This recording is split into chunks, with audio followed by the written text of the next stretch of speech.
നമസ്കാരം. അമേസിംഗ് അക്കാഡമിക്സിന്റെ മറ്റൊരു വീഡിയോയിലേക്ക് എല്ലാവർക്കും സ്വാഗതം. ഇന്ന് നമ്മൾ കറണ്ട് അഫയേഴ്സ് പാർട്ട് 2 ആണ് ചെയ്യുന്നത്. അപ്പൊ നേരെ കറണ്ട് അഫയേഴ്സിലേക്ക് പോവാം. ശ്രീ രാജേഷ് കുമാർ സിൻഹയെ ഇന്ത്യയുടെ ഡിഫൻസ് സെക്രട്ടറി ആയിട്ട് തെരഞ്ഞെടുത്തു. 2024 നവംബർ 1 അദ്ദേഹം ചാർജ് ഏറ്റെടുത്തത്. അദ്ദേഹം 1989 കേരള കേഡറിലെ IAS ഓഫീസർ ആയിരുന്നു. സ്ഥാനമൊഴിഞ്ഞ ഡിഫൻസ് സെക്രട്ടറി ഗിരിധർ അർമാനിയുടെ പോസ്റ്റിലേക്കാണ് ഇദ്ദേഹത്തെ തെരഞ്ഞെടുത്തത്. അമേരിക്കസ് ഗ്ലോബൽ ഫിനാൻസ് മാഗസിൻ ഇന്ത്യയിലെ 2024 ബെസ്റ്റ് ബാങ്ക് ആയിട്ട് തെരഞ്ഞെടുത്തത് SBI ആണ്, അതായത് സ്റ്റേറ്റ് ബാങ്ക് ഓഫ് ഇന്ത്യ. ഈ കഴിഞ്ഞ ഒക്ടോബർ 31 നമ്മള് നാഷണൽ യൂണിറ്റി ഡേ, അതായത് രാഷ്ട്രീയ ഏകതാ ദിവസമായിട്ട് സെലിബ്രേറ്റ് ചെയ്യുകയുണ്ടായി. ഇത് നമ്മുടെ ഇന്ത്യത്തെ ആദ്യത്തെ ഡെപ്യൂട്ടി പ്രൈം മിനിസ്റ്ററും അതുപോലെ ഹോം മിനിസ്റ്ററും ഒക്കെ ആയിരുന്ന സർദാർ വല്ലഭായ് പട്ടേലിന്റെ ജന്മദിനത്തിന്റെ ഓർമ്മയ്ക്കായിട്ടാണ് നാഷണൽ യൂണിറ്റി ഡേ നമ്മൾ സെലിബ്രേറ്റ് ചെയ്യുന്നത്. അദ്ദേഹത്തെ അയൺ മാൻ ഓഫ് ഇന്ത്യ എന്ന് വിളിച്ചിരുന്നു. സർദാർ പട്ടേലിന്റെ പ്രതിമയാണ് സ്റ്റാച്യു ഓഫ് യൂണിറ്റി എന്ന് അറിയപ്പെടുന്നത്. ഈ പ്രതിമയ്ക്ക് ഒരു പ്രത്യേകതയുണ്ട്, അതായത് ലോകത്തിലെ ഏറ്റവും ഉയരം കൂടിയ പ്രതിമയാണിത്. ഇതിന്റെ ഹൈറ്റ് 182 meters ആണ്. 2018 ഇത് രാഷ്ട്രത്തിന് സമർപ്പിച്ചത്. ഗുജറാത്തിലെ നർമ്മദാ നദിയുടെ തീരത്തുള്ള കെവാഡിയ എന്ന സ്ഥലത്താണ് ഈ പ്രതിമ സ്ഥിതി ചെയ്യുന്നത്. 2024 ബുക്കർ പ്രൈസ് പ്രഖ്യാപിച്ചു. സമാന്ത ഹാർവിക്കാണ് ഈ വർഷത്തെ ബുക്കർ പ്രൈസ് ലഭിച്ചത്. അവരൊരു ഇംഗ്ലീഷ് സാഹിത്യകാരിയാണ്. അവരുടെ ഓർബിറ്റൽ എന്ന കൃതിയാണ് പുരസ്കാരത്തിന് അർഹമായത്. ഇത് 6 ബഹിരാകാശ സഞ്ചാരികളുടെ ബഹിരാകാശ നിലയത്തിലെ ഒരു ദിവസം ചിത്രീകരിക്കുന്നതാണ് ഈ നോവൽ. ഇതിന്റെ വേറൊരു പ്രത്യേകതയുണ്ട്.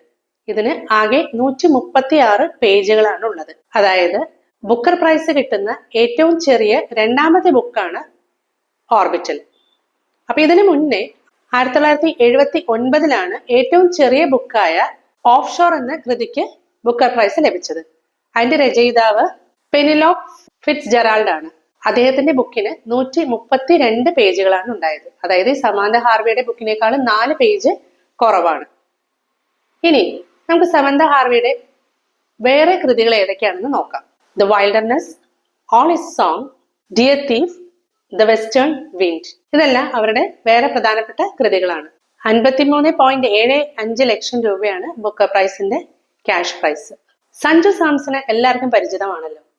സഞ്ജു സാംസൺ ഈയിടെ വാർത്താ പ്രാധാന്യം നേടി. അതായത് 2020 ക്രിക്കറ്റിൽ തുടർച്ചയായി 2 സെഞ്ചുറികൾ നേടുന്ന ക്രിക്കറ്റർ എന്ന ബഹുമതി അദ്ദേഹത്തിന് ലഭിച്ചു. ദക്ഷിണാഫ്രിക്കയ്ക്കെതിരെ നടന്ന 2020 മത്സരത്തിലാണ് സഞ്ജു ഈ നേട്ടത്തിന് അർഹനായത്. ദോഹയിൽ നടന്ന 28ാമത് IBSF വേൾഡ് ബില്ലിയർഡ് ചാമ്പ്യൻഷിപ്പിൽ പങ്കജ് അദ്വാനി ജേതാവായി. ഇംഗ്ലണ്ടിലെ റോബർട്ട് ഹോളിനെയാണ് അദ്ദേഹം പരാജയപ്പെടുത്തിയത്. നവംബർ 12 ഈ ദിവസത്തിന് ഒരു പ്രത്യേകതയുണ്ട്. ഇതാണ് വേൾഡ് ന്യൂമോണിയ ഡേ ആയിട്ട് ആചരിക്കുന്നത്. ന്യൂമോണിയക്കെതിരെയുള്ള അവബോധം സൃഷ്ടിക്കുകയും പ്രതിരോധ പ്രവർത്തനങ്ങളിൽ ഏർപ്പെടുകയും എന്നുള്ള ലക്ഷ്യത്തോടു കൂടിയാണ് ഈ നവംബർ 12 വേൾഡ് ന്യൂമോണിയ ഡേ ആയിട്ട് ആചരിക്കുന്നത്. 2009 മുതലാണ് ഈ ദിവസം ന്യൂമോണിയ ഡേ ആയിട്ട് ആചരിക്കുന്നത്. 29ാമത് കാലാവസ്ഥ ഉച്ചകോടി, അതായത് COP29 അസർബൈജാനിലെ ബേക്കുവിൽ നവംബർ 11 ആരംഭിച്ചു.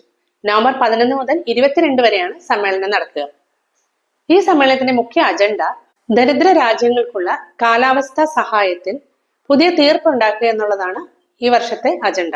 198 രാജ്യങ്ങളിലെ പ്രതിനിധികൾ ഇതിൽ പങ്കെടുക്കുന്നുണ്ട്. 28ാമത്തെ ഉച്ചകോടി കഴിഞ്ഞ വർഷം ദുബായിൽ വെച്ചാണ് നടന്നത്.